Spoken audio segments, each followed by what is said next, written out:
je vous ai dit avec Christophe sur la première des 100 plus grands. Vraiment, mais genre quoi? C'est la première fois de toute ma carrière, ça fait 25 ans que je fais de la télé. En 25 ans, c'est la première fois que je suis partie à la fin de l'émission sans saluer mon co-animateur. Et pourtant, à TF1, j'étais Madame Duo, je faisais tous les duos, avec tous les animateurs de la chaîne, quasiment.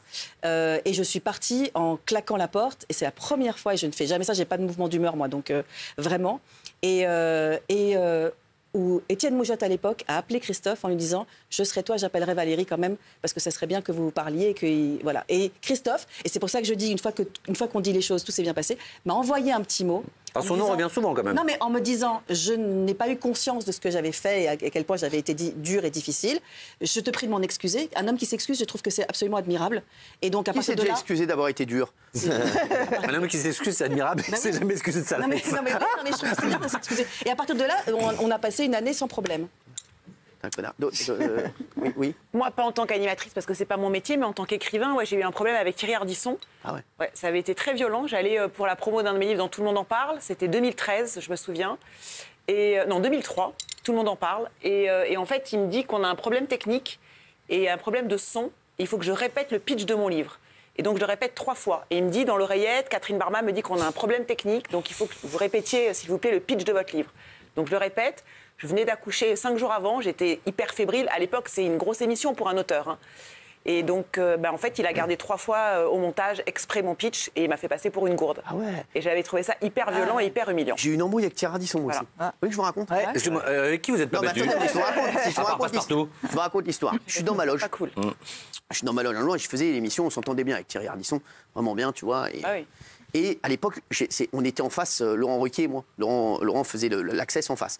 Et on a eu des petites déclarations dans la presse, et moi, et maintenant, et je le dis, et je le dis à chaque fois, Laurent et moi, je pense que c'est un de mes animateurs vraiment préférés, Laurent, on en a discuté. Et c'est le seul mec, Laurent Ruquier, quand il était un peu tendu entre nous deux, il nous a dit, viens, on va prendre un café tous les deux, et puis comme ça, on se dit tout. Et c'est vrai que Laurent, et depuis, on est devenus, vraiment, je l'adore, et je suis très, très pote avec lui. Enfin, je l'aime beaucoup, en tout cas, pas pote, on sait pas beaucoup, mais je l'aime beaucoup. Voilà, il est adorable avec tout le monde. Ah, vraiment, ouais, et c'est un super mec. Laurent, vraiment, c'est un super mec, Laurent. Et je suis dans ma loge, et j'ai le retour. Et je suis dans ma loge, je suis avec mon bras droit. J'ai 2 bras droits, j'en ai plusieurs. Bon, là, c'est Loïc. Voilà. Et Loïc est à côté de moi. Et on regarde. Et ils lui disent, Cyril a dit, on avait dit, j'ai dit, je veux pas être sur le même plateau que Laurent. Il y avait Laurent qui t'invitait. Je dis, quand Laurent s'en va, je viens. Et là, il y a Ardisson, je l'entends. Il sait pas que j'ai le retour. Il dit, il va fermer sa gueule et il va venir ici et il va se mettre à côté de Ruquier. J'adore. Donc là, je vois ça, je suis dans ma loge.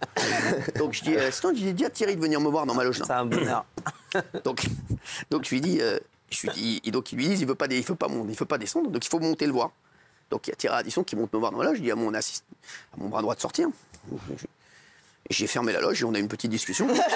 Et finalement, ça s'est très bien passé. Ça jour d'ITT, comme ça. J'ai fait l'émission d'un an, vraie histoire. Il était, voilà, et donc depuis, après on s'est rabiboché. Il a arrêté la télé. Mais... Voilà, non, mais c'est vrai, mais j'avais eu non, parce que j'ai pas aimé. Et donc, voilà, c'est toujours. Moi, je préfère un mec devant moi qui me dit, non, mais tu nous fais chier. Il serait monté, il m'aurait dit, Cyril, tu me fais chier, tu vas faire l'émission avec Laurent. Je voyais, bon, tu vas pas. Mais voilà. Après, c'est vrai que si vous.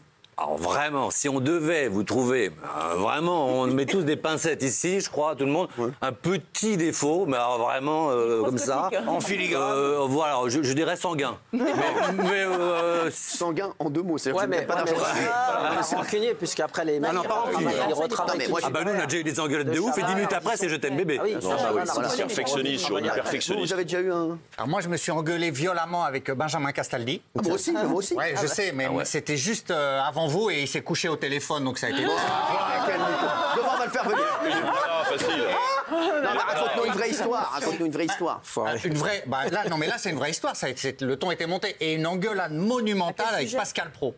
Qui est un ami lors d'une émission On refait le match, mais monumentale. J'adore Pascal. Mais moi aussi, c'est un ami. Mais pendant une pause publicitaire, mais des insultes, on en était presque venus aux mains.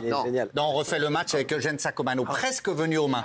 À tel point que j'avais disjoncté totalement, j'avais vrillé. C'est étonnant, ouais. Non, parce que je vrille pas, je me contrôle. C'est vrai. Vous entendez, je me contrôle, je vrille pas. Et là, moi, tu vois, je te dis, moi, je pense que tu vrilles comme tes amis. Ce ne sont pas mes amis. On les connaît. À tel point que Ce ne sont pas mes amis. On les connaît. À tel point que j'avais vrillé complètement, j'avais insulté un entraîneur lors de l'émission, ce qui m'a valu un procès. J'avais complètement pété les plombs une fois, ça m'est très rarement arrivé. Et depuis, je ne sors plus de mes gonds. Voilà. Alors sinon, il y a Joe Star. Ah bah oui. Non, là, c'est lui. C'est lui. Rien fait, j'ai resté calme. Voilà, tu dis pas de bêtises. Toi, tu t'es embrouillé avec qui? Moi, j'ai eu une embrouille avec Guy Lux.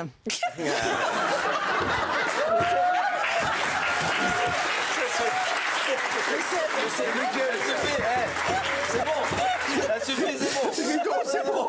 Sur la piste de Zapata. Alors, pour les plus jeunes, Guy Lux, c'est qui aujourd'hui? C'est Bruquière, c'était vraiment le top du top. Et j'avais. La moumoute. C'était un boss des variétés, franchement. Et j'étais hyper impressionnée. Déjà, le blaze est ouf. Je me suis embrouillé avec Guy Lux. Écoute-moi bien, Guy Lux. Je commence à me faire chier. Il était très dur, hein, Guy Lux. Très dur. J'avais 25 ans, je l'attendais pour passer un entretien. Il me fait attendre 1h30. Qui, Guy Lux? Ouais. Il arrive, mais vraiment méprisant, il me dit « Ah bah c'est bien, vous m'avez attendu, vous êtes patiente ». Et alors, il faut vous dire que j'étais, à 25 ans, j'étais habillée encore moins moderne que maintenant. Ouais. Donc, vous voyez, et il me fait « De toute façon, avec le look que vous avez, vous ne devez pas être très occupé ». Voilà. Donc, c'était sympa. C'était Guy Lux. Moi, j'ai eu mieux que ça avec Guy Lux. Avec Guy Lux aussi? Avec Guy Lux, ah bah oui. Alors, qui s'est embrouillé avec Guy Lux? C'est sur Insta. Je ne suis absolument personne à l'époque. Guy Lux sur Snap. Je suis personne à l'époque et Patrick Sébastien a besoin d'un auteur pour écrire un gars qui distribue des calendriers de bonne année. Bon, j'écris quelques sketchs, il y en a pour 4 ou 5 minutes. C'était 1000 francs la minute, 1000 francs, 1000 anciens francs. Hein. Oui, bah oui. La minute. Et Guy Lux percevait en amont les droits d'auteur. Donc moi, j'attendais juste qu'il me rembourse l'argent qu'il avait touché, pas qu'il me paye. Hein. Bien sûr. C'est à l'époque, sa secrétaire, et je la salue, je l'embrasse, c'est Marie Schneider, si tu nous regardes. Donc, j'attends 1 mois, 2 mois. C'est possible. Non, t'es salaud. Mais Guy Lux, c'est pas... J'attends un mois, 2 mois, et il va peut-être vous donner... peut-être que 3000, elle me dit au téléphone, je l'ai au téléphone, moi je crève la dalle, je ne suis absolument rien, j'ai jamais fait une télé de ma vie. Et puis ça passe, et là, elle dit, oh, écoutez Jean-Marie, là, il est là, Monsieur Lux, elle me dit, je vais lui demander, elle reprend le téléphone, Monsieur Lux, elle l'appelle. Et attends, elle reprend le téléphone, elle me dit, Monsieur Lux préférerait donner que 1000.